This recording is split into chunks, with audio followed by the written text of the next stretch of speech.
Bonjour, Didier Loquin pour la formation Rêve. Témoignage aujourd'hui de Céline qui a expérimenté ma méthode. Comme vous allez voir dans la vidéo, c'est quelqu'un qui sort d'une problématique très lourde. Voilà, elle vous explique tout. Très bonne vidéo à vous. Bonjour, je suis Céline Massier. Voilà, je tenais à faire cette petite vidéo pour appuyer et soutenir Didier Loquin qui propose des, des stages de respiration. Et je voulais faire part de mon expérience parce que ça a été vraiment une révélation pour moi et pour mon confort, mon bien-être. Et donc j'ai rencontré Didier par internet à la suite d'un mail, mais avant ça on avait communiqué ensemble autour d'un projet spectacle que j'avais.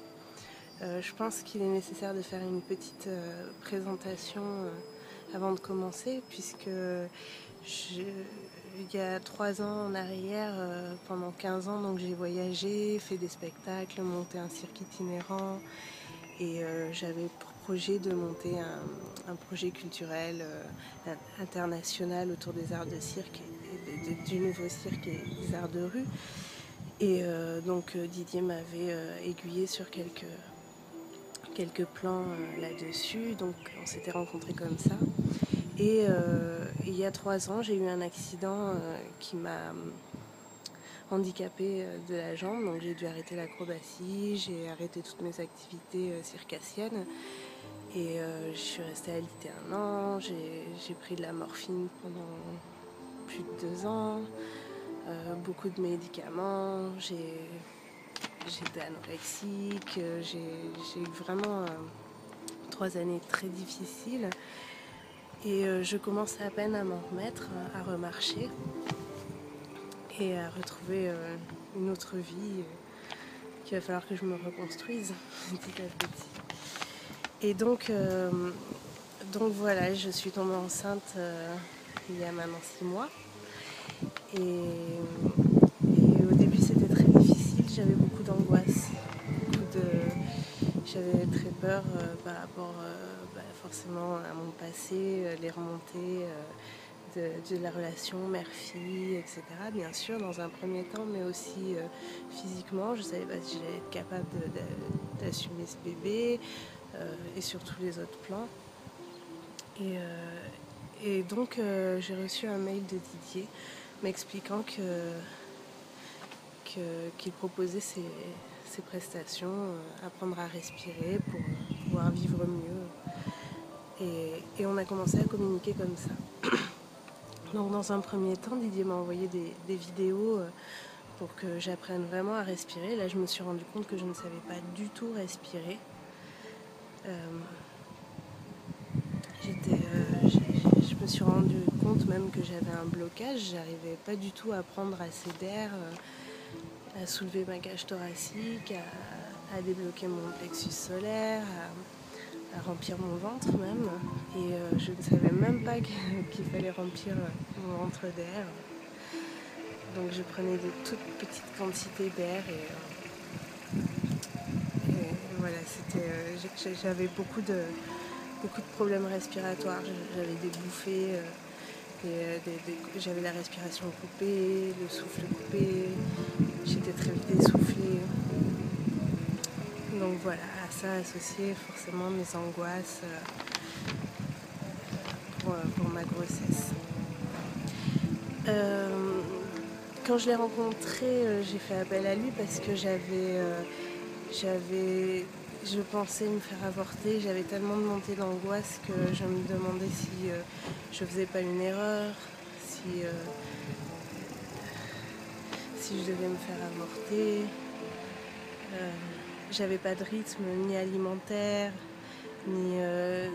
j'arrivais même pas à aller à mes rendez-vous. J'étais vraiment dans le pâté.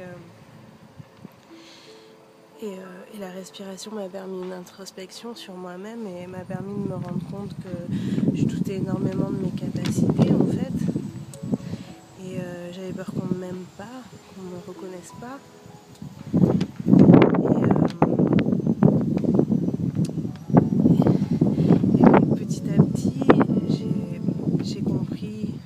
remis à leur place mes rôles de fille, de mère, de femme, et tout ça est devenu un peu plus clair en fait. Je faisais un peu de moins en moins de cauchemars. J'ai décidé de donner des bilans par écrit à Didier pour qu'il puisse avoir un suivi et se rendre compte de l'évolution. Et même moi, quand je relis ces bilans, je me rends compte qu'il y a quand même eu pas mal de chemin parcouru. Et donc voilà, cette introspection m'a permis de me rendre compte de beaucoup de choses sur moi et de finalement d'être plus apaisée, plus sereine. J'ai appris à différencier mes pensées de celles des autres, à ne pas devoir supporter ce que les autres pensaient et à assumer ce que moi je pensais aussi, à laisser passer des pensées avec lesquelles j'étais pas forcément d'accord, mais qui faisaient quand même partie de moi et qu'il a fallu que j'accepte. J'ai la chance d'avoir un super petit copain qui est très drôle et qui m'a montré aussi que l'humour était très important pour combattre ce problème d'angoisse, de rigidité interne en fait. Et donc Didier m'a fait découvrir les voyages intérieurs. Et là je me suis découverte un côté comme une petite fille en souffrance en fait, et que j'ai appris petit à petit à prendre dans mes bras, à consoler et à rendre plus forte. Et beaucoup de mes cauchemars étaient basés sur ça. Je voyais souvent un enfant, une petite fille qui me suivait, que je devais traîner avec moi.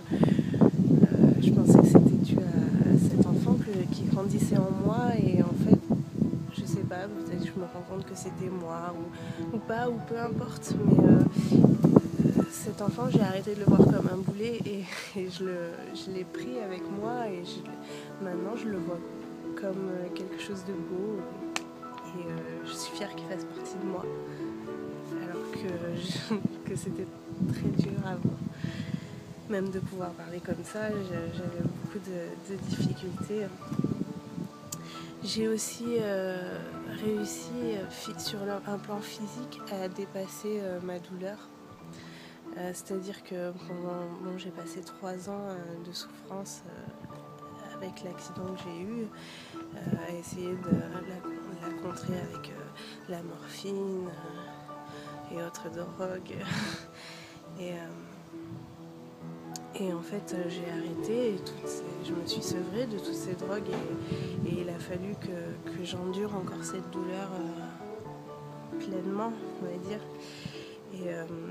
Et la respiration et le voyage intérieur m'a aidé à prendre du recul, et pour la première fois de ma vie, je me suis sentie comme en dehors de ma douleur. C'est-à-dire que j'avais l'impression de pouvoir la voir de l'extérieur et de pouvoir...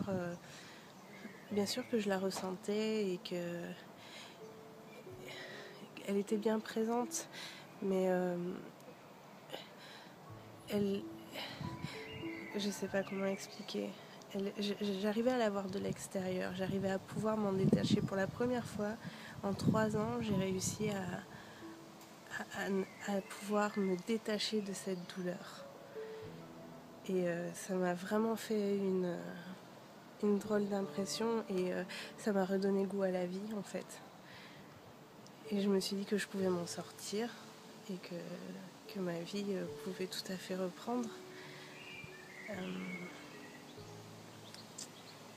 Bon, après, qu'est-ce que je pourrais dire de plus ? Voilà, donc petit à petit, j'ai passé de meilleures nuits.